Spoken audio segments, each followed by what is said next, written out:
Hi everyone and welcome back to my channel, Kakogihan Vlog. So naata karon diri sa Barangay Saob.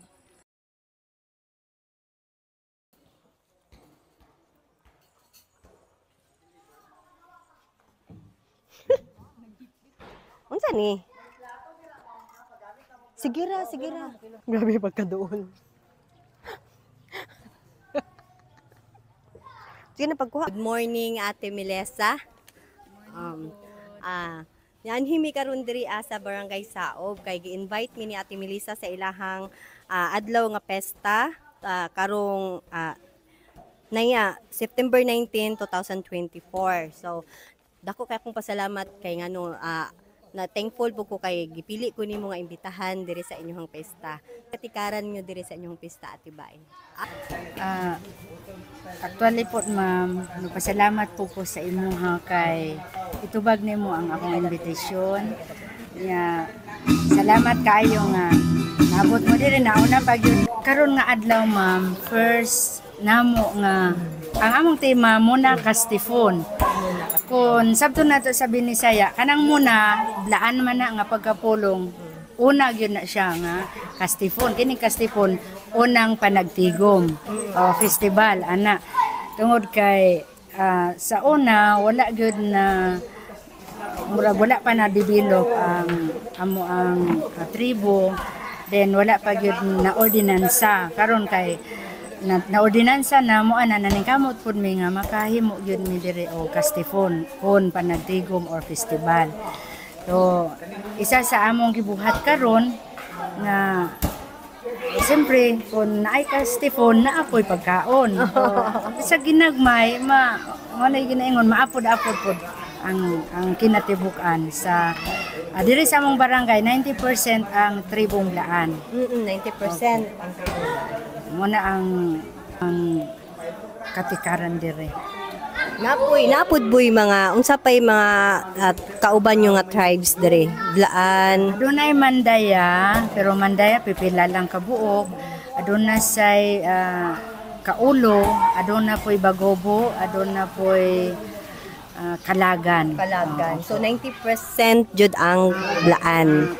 Murag 10% po 7% actually ang kanang tribo 90% apil na ang Kaulo, Bagobo, pero ang pinakadako ang blaan.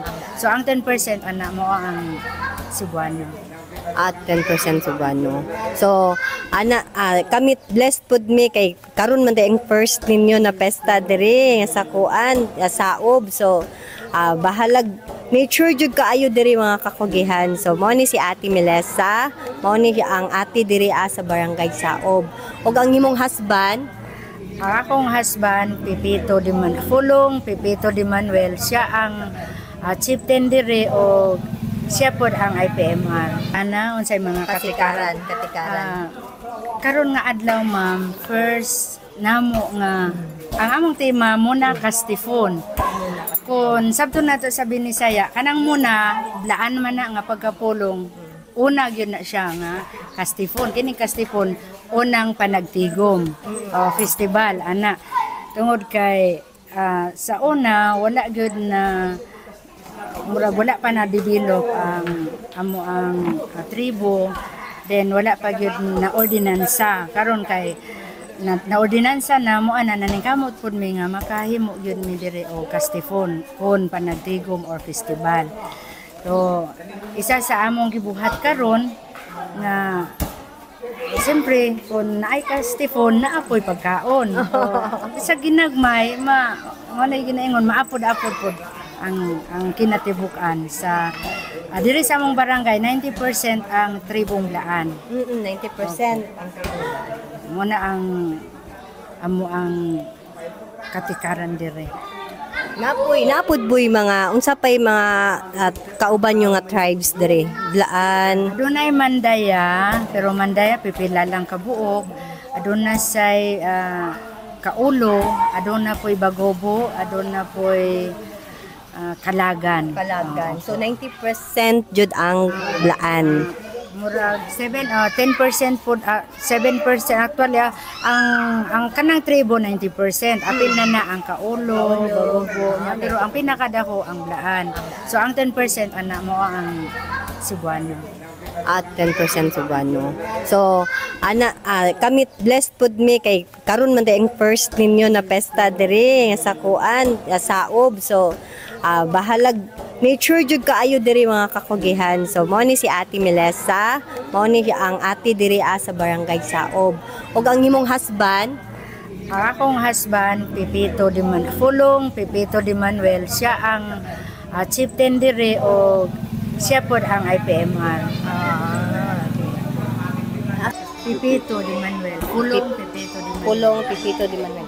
Ay mga kakugihan, naapod ang kapika sa kinabuhi ni Ate Melissa si ang barangay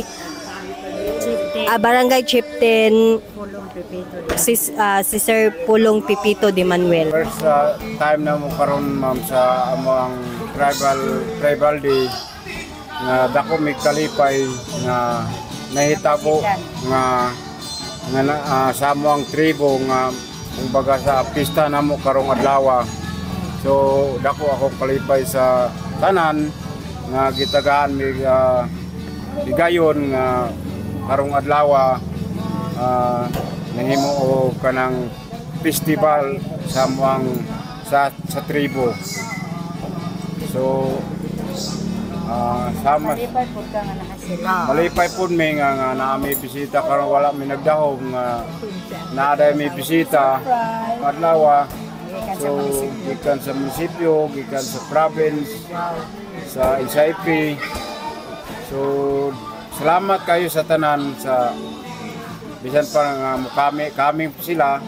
So sa nga kamo karon nga naa dire dako gyud mi kalipay nga naabot mi dire karong adlaw. Manyag kabuntagon no. Kanatong tanan labi na sa inyo ha.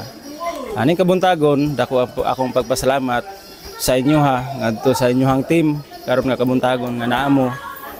Isa pod sa ako ang first time po na ako nakalingkod isip barangay captain ning barangaya. Isa pod sa permiro pa lang yun first time na hitabo ning barangay Saob kaning kabayan sa tribal day. Unya dire ninyo masaysay unya dire ninyo makita kung unsa ang ilahang tradisyon ba. Kaya ako isa pod ko ka half tribo gihapon ko. Nya ang amahan ako ang inahan ako isa ka Bisaya unya ang akong amahan pure blaan siya. Unya dire nako na kuan nahimo kong isip amahan ni barangaya nakita gyud nako nga tagaan gyud ako pagtagad ang usa ka tribo kay ngano man ang tribo ning amo ang community sa tibok barangay Saob murag 80 o 90% ang tribo ning barangaya. So ang Bisaya diri murag 10% o 20% lang siya. So mao nang wala jud ko nagduha-duha ako gyud silang ginaalalayan nga celebrate nila ang ilahang muna ka stipon. Matod pa sa ato ang kuana sa Bisaya na siya. Permirong panagtigom. Unang panagtigom. Sa manang dako kong pagpasalamat sa Tibok community, sa Tibok barangay Saob, sa tribo nga kung wala sila dili ni siya mahitabo nga naa. Mao nang ning kabuntagon diha na to masaksihan niya ang kanang ilahang gikan sa ilang mga pagkaon. Naagid sila katong ang ginasunod nila is katong traditional nga mga pagkaon nila. Nya diha na to makita na sila pabugnong kabayo sa unang panahon. No, mao nang ning kabuntagon dako kong pagpasalamat labi na sa inyo ha. Makuan pod kanang makuan ba mapublic ang amo ang tribo. Ana. So mao na siguro dako kong pagpasalamat ning kabuntagon. Kana lang. And makakagwan, human ako og interview ka sa barangay captain nila og sa ilang barangay kapitan.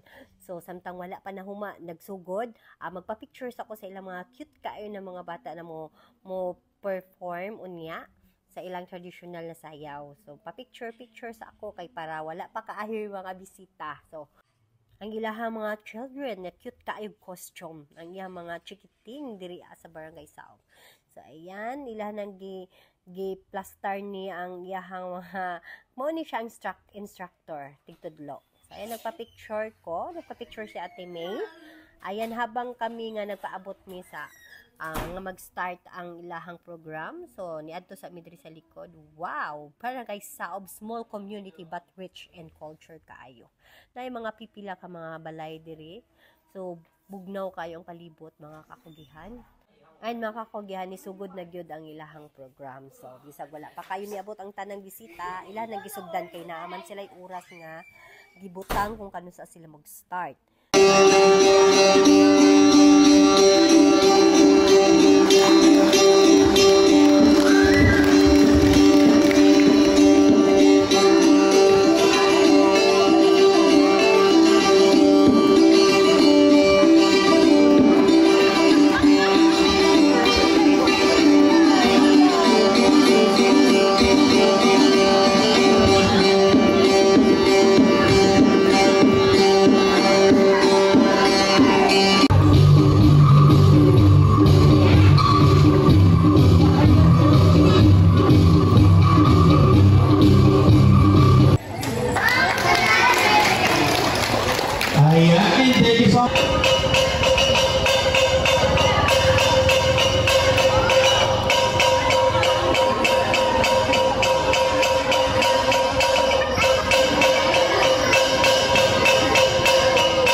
Kakugihan, super successful kayo ang ilahang first muna kastipon diri sa barangay Saob sa Matanaw. So thank you kayo. Ayan, picture na, and pagkatapos kainan na mga kakugihan. Ayan, and salamat po sa pag-atiman o pag welcome ka na mo mga tribes na mo mga kaigsuunan. So ayan, nag-prepare na sila sa pagkaon para makakaon na po mi. So, per thankful kayo mi kay isa mi sa mga bisita nga ni saksi sa ilang first muna kastipon. Og thank you po kayo sa ilang how this na MC. Diba? Si Sir, super galing kaayon ni siya mo MC. Mga kakugihan, ubuutan po ni siya. So, ayan na ang mga ka-team na sa gawas na ginayhinay na sila ganhi diri. Ayan, daghan na kay tao sa sulod pero mga kakugihan, diri ko sa gawas. Mas gipili na mo diri sa gawas mo kaon with mga bagong higala na mo nga mga ka-tribes sa hapon. Paghuman sa ilang mga katikaran diri sa barangay Saob, nahuman na naami dalang gamayng pahalipay. Sponsor by Kuli Bargain Center and Kakugihan Vlog. So, ayun, abangan ang part 2 sa paghatag na mugagmayng pahalipay ukay diri sa barangay Saob, Matanaw, Davao del Sur. Og nagpasalamat po ko sa Kuli Bargain Center team na naghatag yun sila og gigayon gusto para lang yun mahatod ang atong pahalipay na ukay diri sa barangay Saob. So lingaw kay atong kaigsuon ng tribo diri sa barangay Saob. So lipay po kayo mi og nalingaw pud mi nagtanaw sa Hi mga kakugihan. So human nami na nakaanhin nami diri sa barangay Saob og naka-attend nami sa ilaha na kastipon, first muna kastipon. So ayan mga kakugihan, so super satisfied kayo mi sa amuhang lingaw kayo mi og nami gamayng pahalipay sa ilaha og nalipay pud mi kay nalipay sila. Tanan, basic, God bless atong tanan. Please like, subscribe to my channel, Kakugihan Vlog with Katim. Bye!